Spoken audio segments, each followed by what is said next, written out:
Welcome to another episode of the Strong Family Podcast.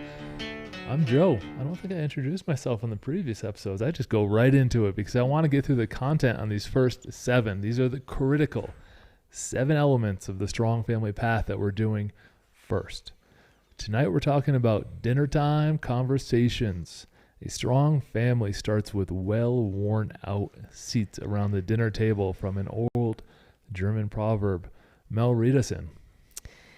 I'd like to welcome you back to the Strong Family Project podcast, where we guide you on the path to raising confident, independent, and resilient children in a strong family environment. Now, Mel, I'm going to start with a compliment today. We just had a little bit of break between these episodes. We're shooting them a lot in a row, and we are putting all 7 out in a row. But we had a few moments to break and talk, and I made a critical mistake. I opened up my cell phone, and I drifted over to the social media pages. And I started to soak in way too much drama.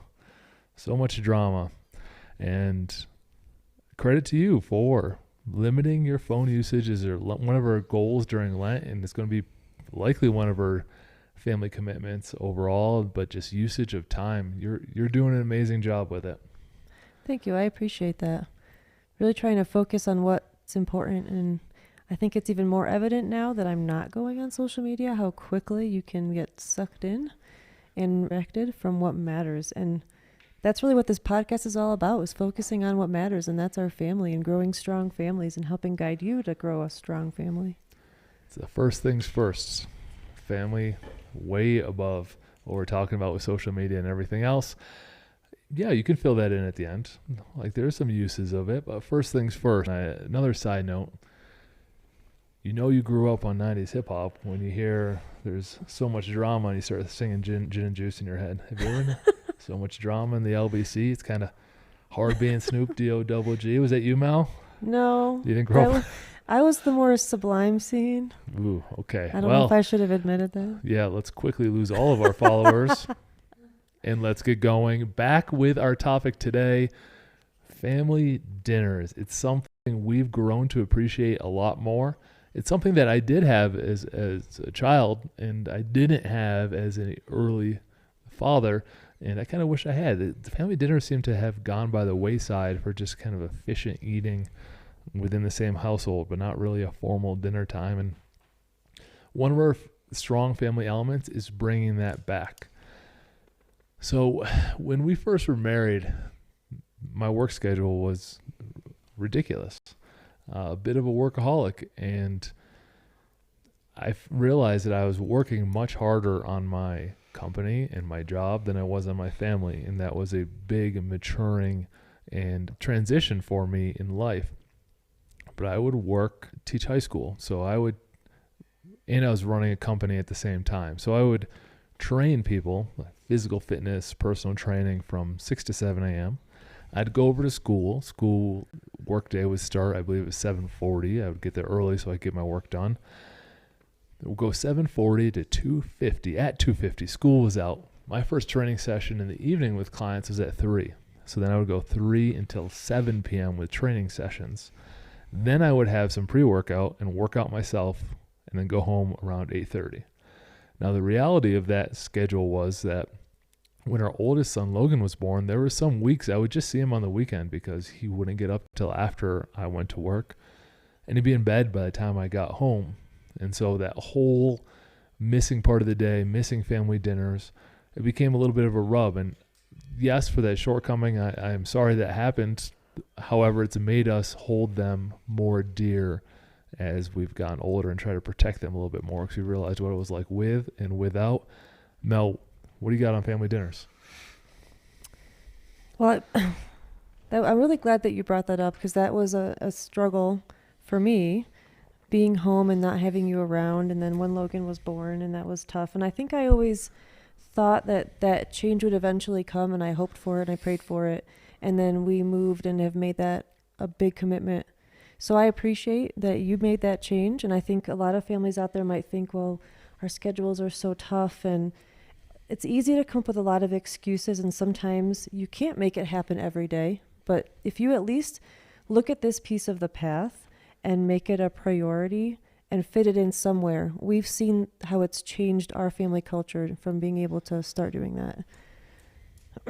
So I have a list here of kind of how we run our family dinners. What was your family dinners like growing up? That's a good question. My family dinners, so we did do family dinners every night. My mom would always cook a home-cooked meal, which I truly appreciate. And we would basically sit around this round table and have the news on. And I always would sit in that seat where I couldn't see the TV. So like my dad sat here, my mom sat to my right, and my sister sat to my left. I have one sister. And the TV was behind me in the living room. So we were together for sure, and we enjoyed the food. But I don't think that the conversation was rich because we did have the TV on. So I think the togetherness was there, which I appreciate, and the good food. And now we're trying to add this element of conversation and communication and really checking in on how our family's doing every day at dinner. So that's what I remember. It was good. It was happy. I just don't remember a lot of communicating because the news was on. Mm-hmm. Did you want to share what yours was like? It was just, I don't remember. I honestly don't remember. I have 3 brothers, 4 of us. We played a lot of sports.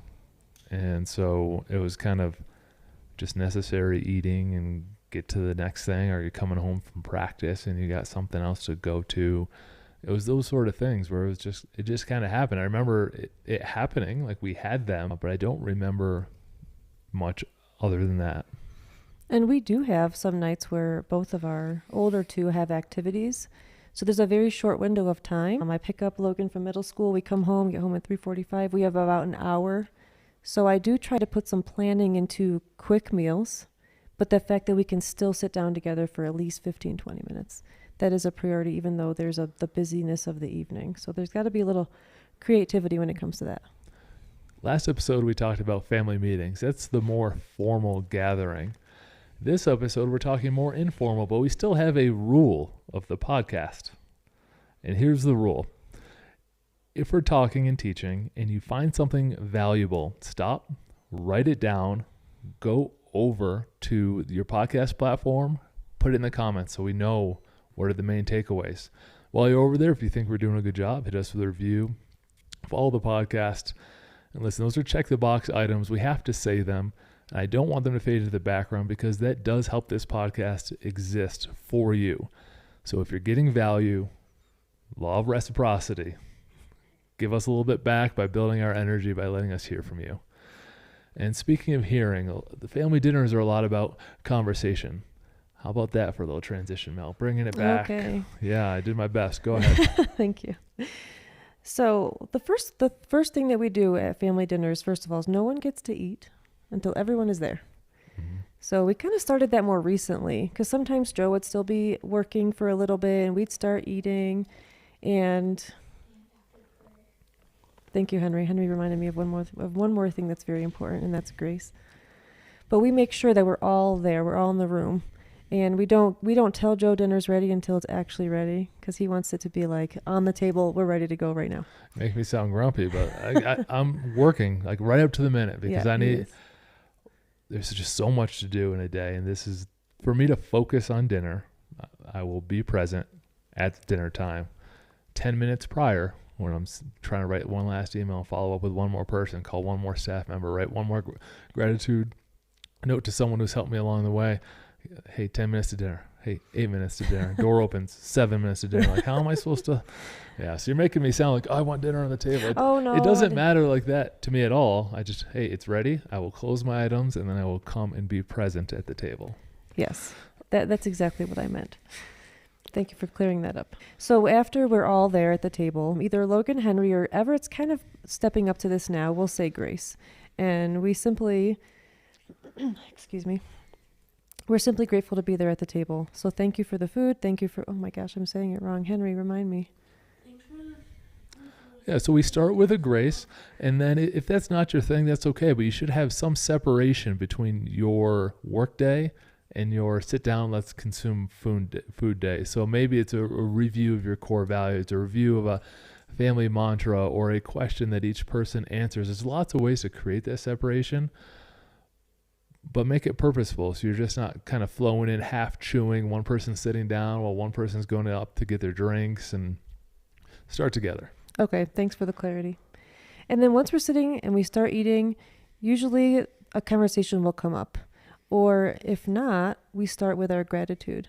So our youngest son, Everett, so one of our family values is showing gratitude. And one way that we embody that on a daily basis is we say what we're grateful for at dinner.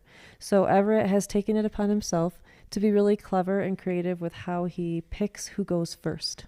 So lately he's been getting he'll pick me first. I sit right next to him and he kind of nudges me with his head. So he walks around and he like headbutts gently who has ever turned, he has chosen that it is. And with the exception of Logan, and they've created this little race now where as soon as Logan thinks Everett's going to come over to him, Logan will get up and start running around in circles and Everett has to catch him and tag him. And that's how he knows.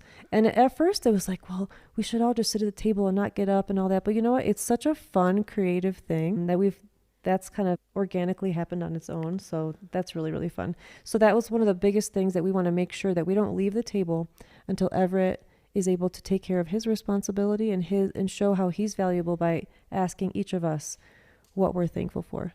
And he doesn't necessarily share what he's thankful for, but we don't put any pressure on him. We just want him to be a part of it, and the rest of us get the opportunity and are an example for him, and I assume someday he will start to contribute in that way as well. You bring up two important points. First point is I have no idea how kids eat food and then run. Everett does it nonstop. Logan does it some, but Everett will eat his food and then challenge people to races. That's true. And somehow he's like, oh, let's go ahead and race. Let's run from the fireplace through the house and over to the back door and then over and over and over again. I don't feel good. Like he's just nonstop with the racing. But the second part perhaps is more important. Define what success is for your family through your core values. Episode 1. Define what success looks like for your dinner table. What do you want to get out of this? And the reason why this is critical is because there's a lot of traditional baggage, let's call it, around the dinner table, and a lot of formalities that have existed for certain reasons. And you could look them up if you want. The formal dinner, how to place set, things like that were denoting wealth or status or a symbol. And they did have a role. Like if your goal is to feel elegant or work on these, what are they? When you like balance a book on your head and like etiquette. There it is. Okay. Etiquette. When you focus on the etiquette of it, maybe that's what success looks like to you. So it's not a knock on it, but to us, success looks like the time and the conversations together. So if someone gets up and starts a race with someone else in the family, great. They're spending time together and they're bonding. I'm not going to get all flustered that someone stood up during dinner. You wait till everyone's done. That is something I do remember. Like, hey, we sit down at the dinner table and eat food, and my mom would make it, and I would almost feel bad for her, almost, because she'd be the last one eating, and like we're all antsy, ready to go do something together, and it's like, no, we sit at the dinner table until everyone's done eating. We just would kind of just sit there and not talk, and so there are kind of these etiquettes and traditions heavily around food and around the formal gathering of dinner, and you need to put some thought into deciding which ones you keep. Like, we're not going to put our faces down on the plate and eat food without your hands.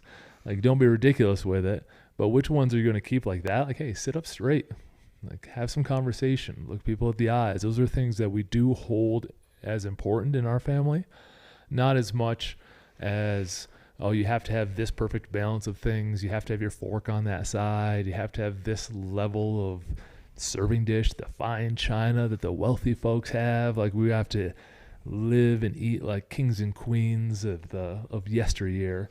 And that's not really our... I think you have to filter it through, like Joe said, what you define as success.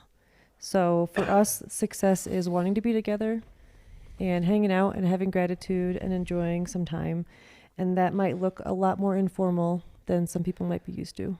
And I think this is probably a good podcast topic, but taking what you grew up with and then deciding, like, does that jive with what I want my family to be like now? It's not a knock. It's simply, how do I want to do things, and giving yourself the freedom to do things a little differently if it works better for your family.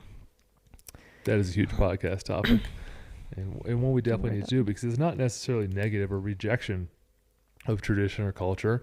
It's purposeful acceptance of some and checking the other ones at the door. So it might be a win. Now, a lot of pressure comes from families on this, external families, not your household family or your extended family or parents, where they expect you to behave in a certain way. You need to decide whether that's right for you or not. That comes with a lot of education and good stuff they provide, and sometimes a lot of baggage and pressure. And you're the parent now, like, just decide.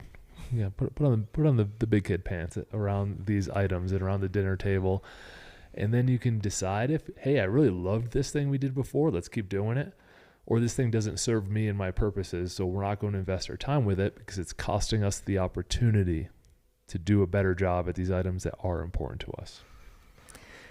So another value we have is around goal setting and personal development. So another piece of our family dinner is either Logan or Henry will ask if everybody in the family has completed their weekly commitment. We talked about that in the previous episodes.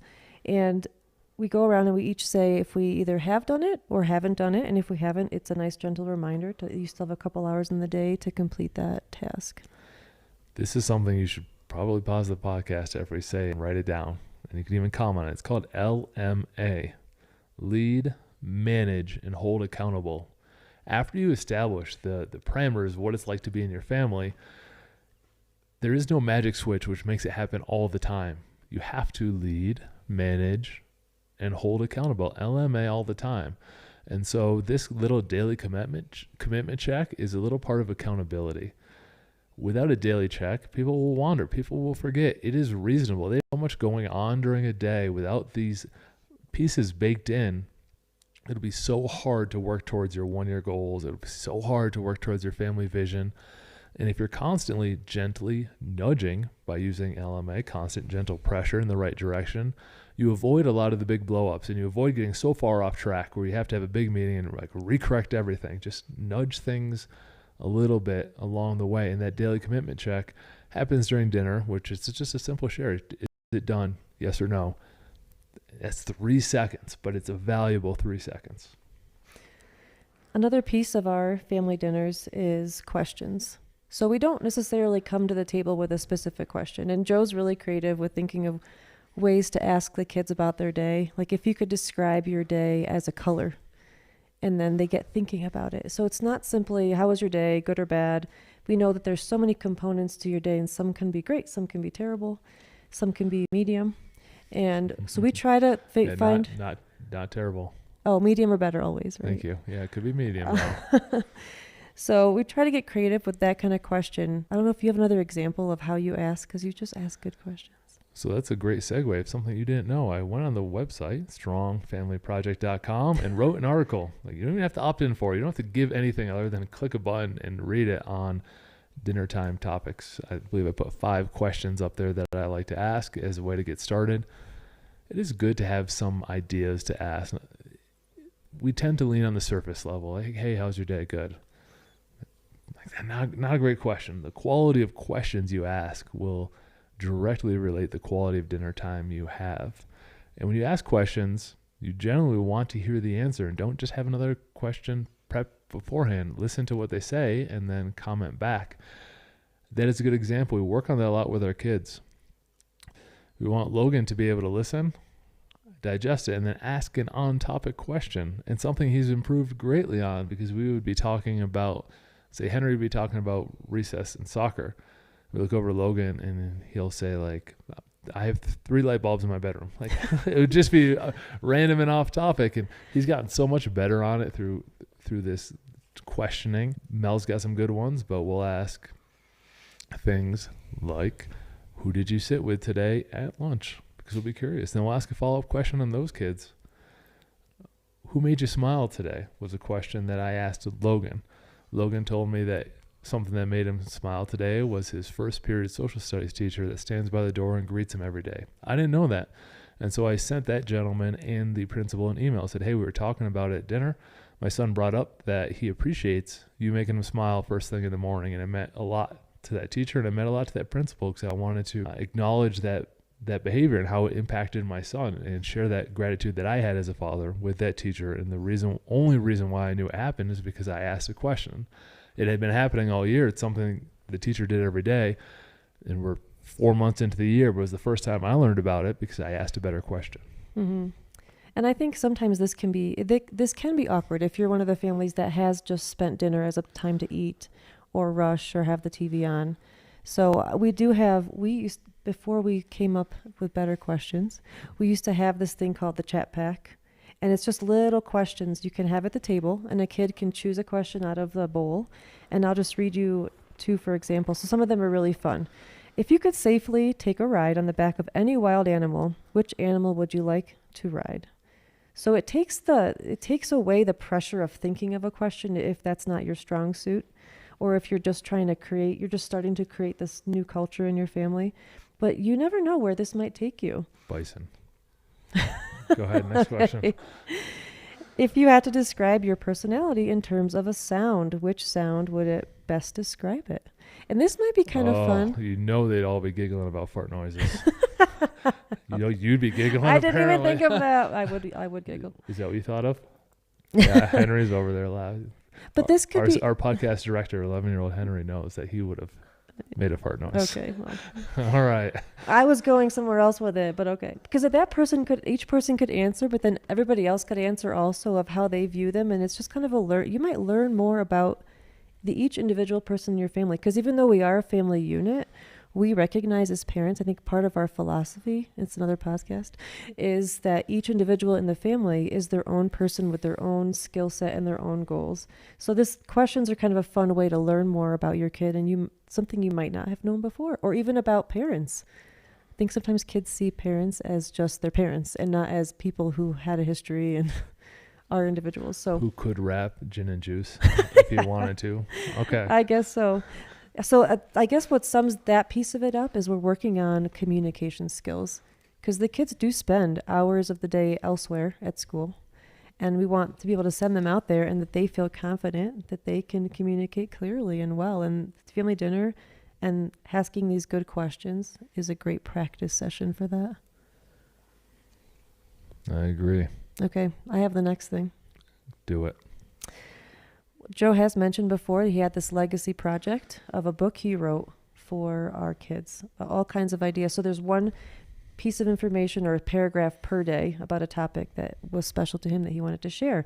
So at dinner, towards the end usually, or if I'm done eating first, because I usually am, I will read a page and we will then discuss. So that's been a really special new thing we started since January when the books came in, or December, I guess. Yeah, if you don't have a family book, which you might not, you can just pick a saying of the day, topic of the day. Here's a quote that I heard. What do you guys think about it?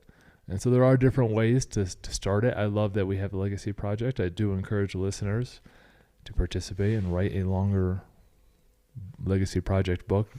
I'll describe that in another podcast, though. And I think sometimes when I'm going through and explaining all these different aspects of our dinners, I think it's important that if right now you don't do any of these, pick one and do it for a week, and then add another one. Or if you're feeling saucy and you can get ahead of it, you can add some more. But I think to not get overwhelmed, I think it's supposed to be fun and it's a way to get to know your family. And I think if you stick with it with consistency, it's going to be really magical. So we look forward to it every day. And every once in a while, there'll be an evening when we can't, for whatever reason, Joe's out of town or something happens. And it's almost like something's missing because we're not doing it. So we know how important it is because we feel its lack when it's not happening. Wait, you're telling me that I should take this concept and apply it to my family, and if it doesn't work in the very first night, I shouldn't get frustrated and quit? That's right. I should see it through. I should make it my own for my family? Is that what you're trying to tell me? I am. Ooh, Don't give up. Don't give up. I like results immediately and will quit always if I don't get them instantly. Or do you know what? You know how I love silver linings? Yes. Let's say the dinner didn't go great. I think it'd be awesome to end the dinner by saying, you know what, this wasn't perfect, but what's something you enjoyed? And it might simply be that everyone was together. It might be that mom didn't burn the chicken. It could be something positive. I think when you leave it with a positive note, But at the end of something, it'll always give you the encouragement to try again. You did a good job spinning my sarcastic outburst into a silver lining. And See that? you're right on the money. Say, hey, this dinner was a train wreck. A little bit of honesty. How are we going to make it right tomorrow? Let's do one thing better. What do you guys got? And it's holding the standard. And we'll talk about this more, but you need to have standards in what's acceptable, what's not acceptable, the rules of the game in which your family will be playing in order to achieve your vision or win the game, whatever you want, whatever analogy you like. You got to hold the standards, and you have to hold them on a regular basis. You have to do it more than once. You have to do it when it's hard. You get to do it when it's easy. It's all good. And ask for the kids' feedback. We talked about this during our family meeting, during the discussion topics. Kids oftentimes have amazing ideas, things that the parents might have never thought of. So if it didn't go great or it is going okay, you could say, hey kids, how can we make this more fun? And I bet from whatever their talents are, they could come up with something really cool. I agree. Do you have any more on the family dinner topic? I don't. I've gotten to the bottom of my list. This is the first episode. I'm going to let you do the quick summary of the list so you can get out your pen and paper. Mel's going to run down the key features and you can apply them and make them your own. Okay, the first part is having something that you do, whether it be grace, that kind of gets everybody together at the table and you know that the family dinner has started. That's the first piece. The second piece is the daily commitment check based on the goals that you've set for the week. The next is asking good questions, whether it be using a little chat pack or it could be from the article that we have on strongfamilyproject.com. And the last piece that we had was maybe you have either a book to read from or some kind of a topic you've chosen ahead of time to close out your dinner with. Oh my gosh, I forgot the gratitude. I forgot the gratitude. Just say it now. I'll say it now. Maybe they weren't paying attention. Okay.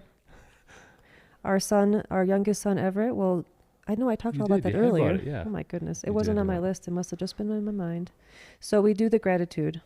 So some way to get the dinner started. Everybody's there. We talk. Each person gets to say what they're grateful for based on whoever it chooses. And then we do the commitment check and ask good questions and practice our communication skills. Mel, great job running down family dinner. I do want to show some gratitude for you. You make amazing family dinners. Oh, thank you. And another podcast topic we will get into in the near future, what if your kids don't like the food? Well, so much about the family dinner isn't about the food. So we're not going to get into that today. I will ask you this question before we wrap, which is, Mel, what is the nicest thing someone's done for you recently? The nicest thing. And while she's thinking, I want you, the listener or viewer, if you're on YouTube, to think of the same thing. What's the nicest thing someone's done for you? Mel? Well, for me, it's going to be, I don't know if it's done for me, but the kids, watching them do the kids edition. That's been like the best part of my last couple of days. So give them a couple sentences on how that helped you and how that made you feel. Oftentimes when you're parenting, you don't always see rewards right away, like you might do at work or something. So seeing my kids step up and sit down and do the kids edition and be confident, I felt so proud and so grateful that I just want to keep going. I'm really excited about this project. Henry, hearing that, did that make you feel good? For those listening, that is a good QA and application. I want you to think of something that you have gratitude for, the nicest thing that's happened to you in the last couple of weeks. Reach out and share a couple sentences with that person or people on why it was special to you. We can't bottle these things up and do great things in the dark and be thankful only in our own heads. It's not how it works. You have to be externally grateful and say nice things to people in the real world.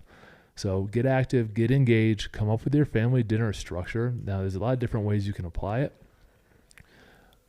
but the lesson is have a plan.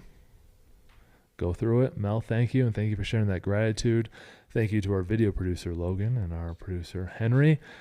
Encourage the listeners to head over to strongfamilyproject.com where we have tons more information for you and the whole outline of the Strong Family Path.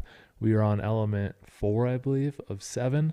Or is that 5 already? I think it's 5. Ooh, the whole path is in a couple PDFs for you. So if you're just listening to enjoy right now and you're not taking notes, that's good. I do podcasts the same way. But we did write it out for you and do that extra step So if you visit strongfamilyproject.com, you can download the full path and the quick summaries on what we're talking about. So thank you very much for spending your time with us, and I appreciate you. We'll catch you on the next podcast episode.